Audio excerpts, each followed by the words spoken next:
Ako nga pala sa Axel, pero ang tawag nila sa akin ay Burnok. Andito po ako sa tindahan, nagulat po ako biglang dumating si boss. Okay na raw yung pakiramdam niya, kaya tutulungan niya na raw ako mag-vlog. Titignan niya daw po kung okay daw po yung freezer. Ayan na po, meron na pong mga tubig at soft drinks. Guys, ini-invite ko nga pala kayo kasi meron na kaming ihaw-ihaw dito sa karinderya. Sabi ko kasi kay nanay na maglagay siya nito. Tapos ako yung mag-iihaw pag uwi ko galing school.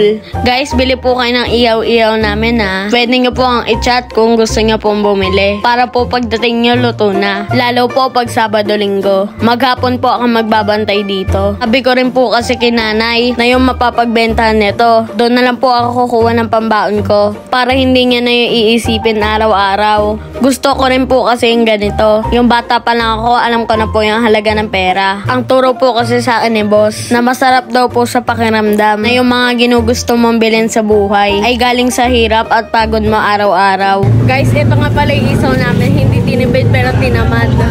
Joke lang po guys, yun po yung mga pinagtabasan ng isaw. Nagpunta rin po pala kami nila Ate Jo sa grocery. Pumili po kami ng Frosty at binigyan niya rin po kami ng biskwit ni nanay. Thank you po Ate Jo, para ka po si nanay. Ayaw mo rin po akong pumayat. Pag uwi po namin, kinuha ko na po yung gamit ko. Kasi meron po akong mga assignment na gagawin. Pero pupunta po ako kila Ate Jo para po maliwanag. Kasi tulog na po si nanay. At para din po magpatulong kay Ate Jubel. Sige po guys, gagawa po muna ako ng assignment. Follow nyo po ako. Salamat!